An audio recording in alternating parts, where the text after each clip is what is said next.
Este es el video que explica la clase que tuvimos el día de ayer jueves y vamos a tratar de extendernos un poquito más. Esta vez vamos a tratar de detallar algunos de los efectos de la teoría del medio continuo aplicada en fluidos. Si no quedó claro la clase anterior, pues espero que en este momento pues puedan ustedes aclarar sus dudas.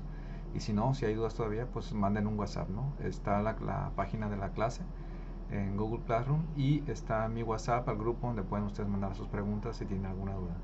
Bueno, muchachos, sin más por el momento, pues vamos a empezar con lo que es la teoría del medio continuo aplicada en fluidos. Y este es una teoría muy importante en los fluidos en relación a la manera en que se toman las mediciones en diferentes variables. Entonces vamos a discutir algunas de ellas. Primero que nada tenemos lo que son la densidad de un fluido. Tenemos también dentro de un fluido se puede medir la temperatura, podemos medir la presión, la masa y el volumen. Estas 5 variables las vamos a analizar en términos de lo que pasa si nosotros tuviéramos un vaso con un contenido de agua normal y a este vaso lo dividiéramos en dos partes iguales, y físicamente vamos a decir que este vaso está dividido en dos partes iguales. También tenemos dos puntos en cada uno de los extremos en donde nosotros vamos a hacer las mediciones de las 5 variables que tenemos aquí: la densidad, la temperatura, la presión, la masa y el volumen. Vamos a hacer una medición de cada una de ellas en estos dos puntos, ¿sí? Vamos a asumir que estos dos puntos están a la misma altura, no cambian mucho en cuanto a la distancia y están ahí flotando en cada uno de los extremos. Y recuerden que esta línea punteada sí representa físicamente una división que se va a imaginar en el vaso. Entonces, ¿qué sucede cuando nosotros tomamos, por ejemplo, la medición de la densidad? Vamos a pensar que tomamos la densidad en este punto, ¿sí? Y vamos a tomar la densidad en este punto. Cambia la densidad realmente al dividir nosotros físicamente el vaso, y vamos a decir que lo dividimos entre 2 y dividimos la densidad. Decimos que la densidad es igual a masa sobre volumen. Entonces tenemos que la masa se divide en 2 y el volumen se divide en 2, ¿sí? Es en efecto. La masa se divide en 2 y el volumen, que corresponde al volumen del vaso, se divide también en 2. Sin embargo, cuando hacemos la simplificación de la ecuación, vemos que estos dos números se eliminan a sí mismos y la ecuación queda igual como al principio, que es masa sobre el volumen.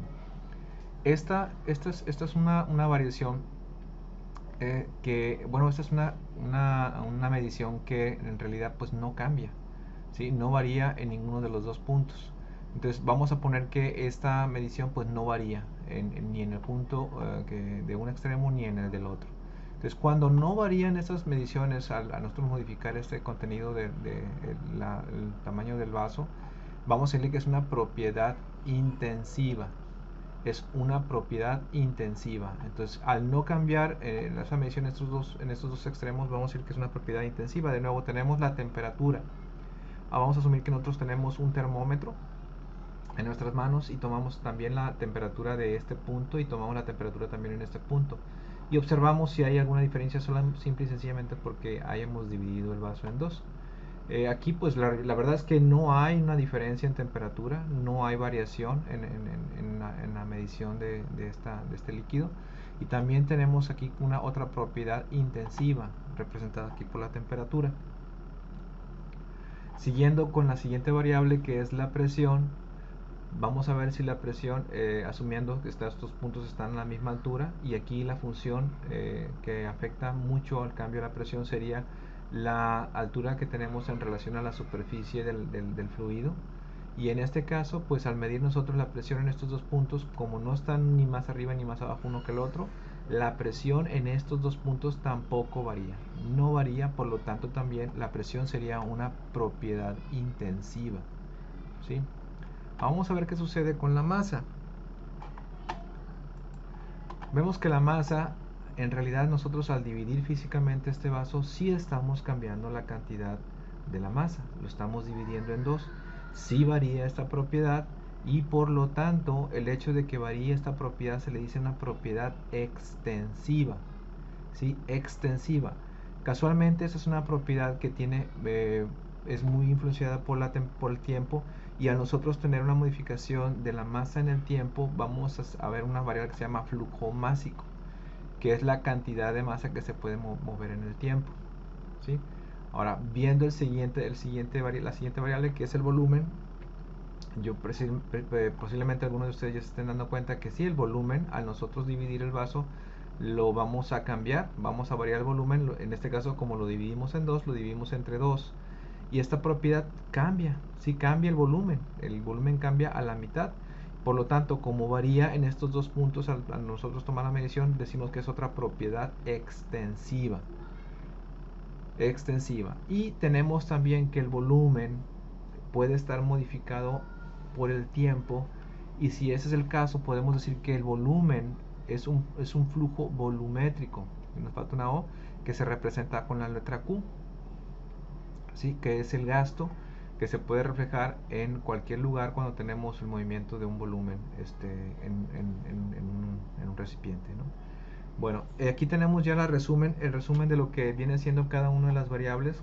Tenemos que la variable de la densidad, la temperatura, la presión, la masa y el volumen cambian, ¿sí? Y unas no cambian, unas cambian y otras no cambian, ¿sí? Las que no cambian son propiedades intensivas, mientras que las que cambian son propiedades extensivas, ¿sí? Entonces, viendo esto, hay que tomar nota de que estas propiedades están implícitas, algunas de ellas, en la reestructura o en la estructura de las moléculas, y vamos a ver lo que pasa, cómo tratar de explicar lo que sucede si nosotros tuviéramos la posibilidad de acercarnos y ver con mucho detalle dentro del arreglo de moléculas de este fluido que es agua, y le tratamos de hacer un acercamiento y vemos que el líquido está compuesto de un arreglo muy particular de moléculas de agua, de H2O. Entonces vemos aquí las bolitas que están representando esas moléculas y ese arreglo de moléculas de agua que se encuentran contenidas en el vaso. ¿Qué pasaría si nosotros tomáramos ese acercamiento y tratáramos de hacer una de las mediciones que tenemos a continuación? Puede ser cualquiera de ellas que está aquí, y vemos que dentro de ese arreglo de moléculas vamos a poner una serie de puntos en donde nosotros vamos a hacer una medición, y ese acercamiento vamos a ver cómo corresponde cada una de ellas en la medición. Vamos a poner que esta es la línea de puntos que representa esta línea de puntos, y cada uno de ellos es un lugar en donde se va a tomar una medición. Vamos a ver el ejemplo de densidad. Vamos a ver qué pasa si tomamos el ejemplo de densidad, ¿sí? Lo vamos a representar, la variable densidad, en una gráfica en donde vamos a medir cada uno de nuestros puntos, ¿sí? A lo largo de esta muestra de agua, de este fluido, y vamos a ver qué sucede. Tenemos la medición en el punto 1, 2, 3, 4, 5, 6 hasta el punto 9, y vemos que, por ejemplo, estamos en el punto 1 y estamos sobre una molécula, tomamos la densidad pues tenemos una densidad alta.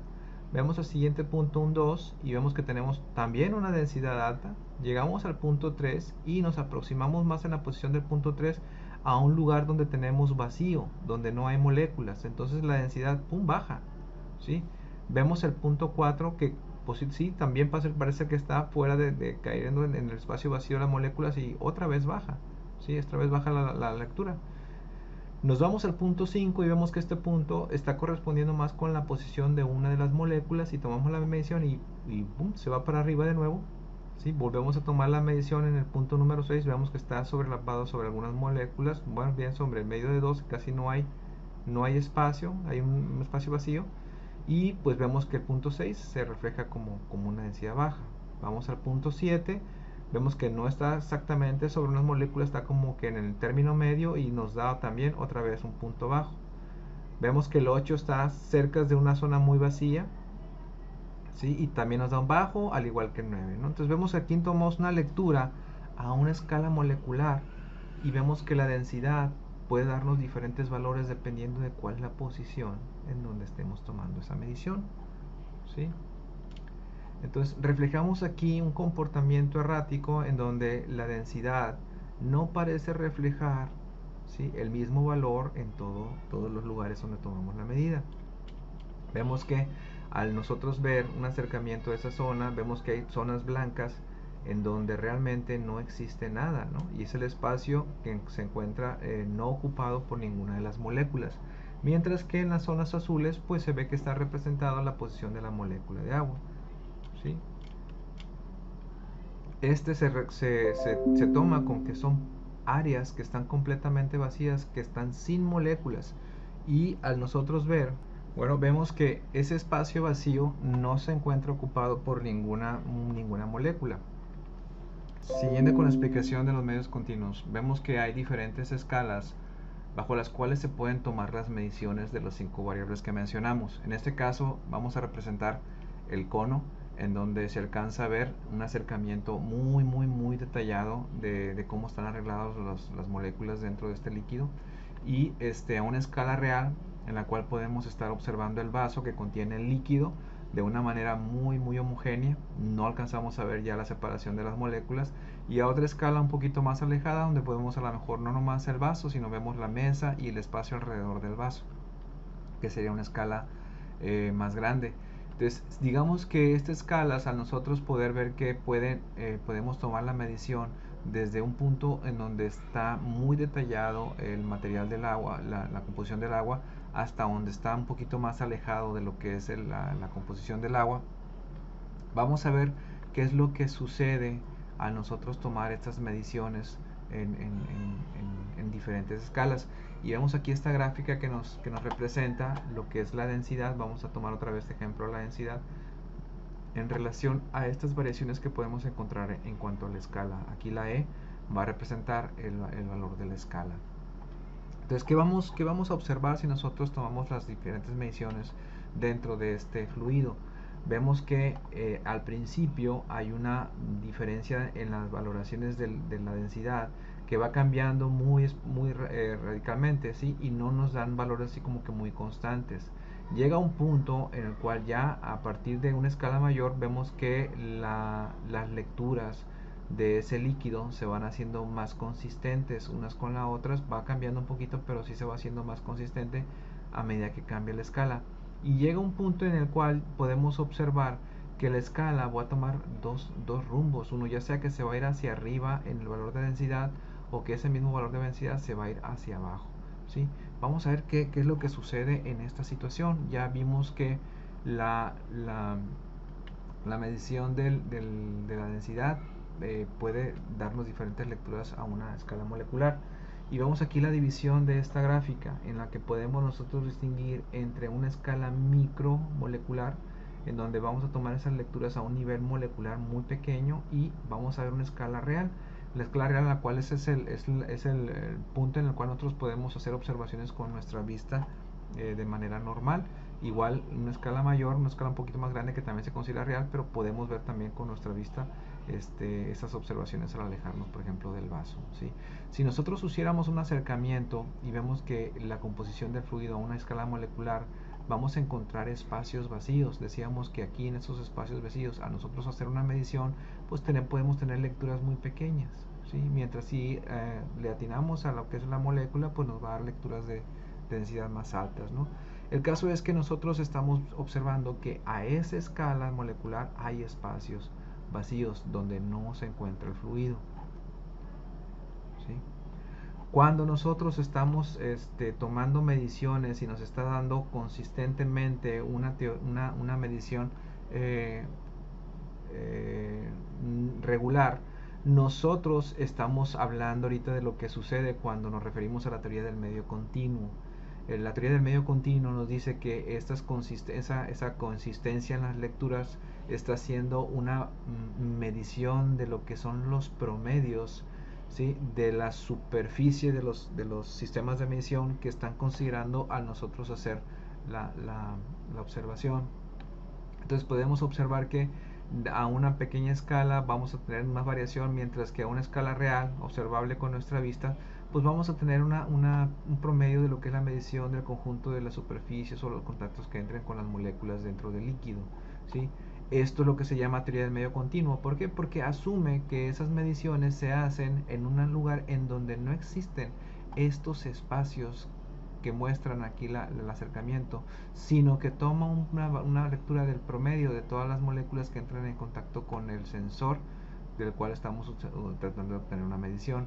Y viene que el caso de que en este caso cuando pasamos una escala un poco mayor y nos alejamos un poco más del vaso, pues podemos tener lecturas hacia arriba con una densidad más alta o hacia abajo, dependiendo de cuál sea la composición en la cual se esté localizada el vaso. Digamos que aquí al alejarnos, pues vemos que vamos a tener más aire un poco de la mesa, y va a ser la medición de esa lectura, va a ser una medición promedio de de ese material el cual está alrededor del vaso, ¿no? ¿Sí? Es importante reconocer que la importancia de estas mediciones recaen muchas veces en la medida en la que queremos aplicar simulaciones matemáticas, ya que esas consideraciones deben de hacerse para que podamos nosotros tener resultados más aproximados. ¿Sí? Entonces, generalmente cuando nosotros hacemos la observación y tomamos la medida, hacemos una medición promedio, y estas muchas veces al estar reflejadas en el agua reflejan un esfuerzo que se mide como fuerza sobre área, ¿sí? Es una fuerza sobre área, es un esfuerzo que tenemos al cual podemos someter a los fluidos. Igual la presión se mide como fuerza sobre área, ¿no? Entonces nosotros estamos ejerciendo ya sea un esfuerzo para poder manejar este líquido, y este esfuerzo al tomar una medición podemos hacerlo sobre la superficie que entra en contacto con el sensor que estamos utilizando. Bueno, muchachos, este es el video que les preparé para que ustedes observen bien lo que es la teoría del medio continuo. Espero que lo puedan utilizar para sacar más apuntes si es que pueden, y pues lo tomen en cuenta para el material del examen del próximo ciclo, ¿sí? Gracias muchos por su atención, nos vemos la próxima vez.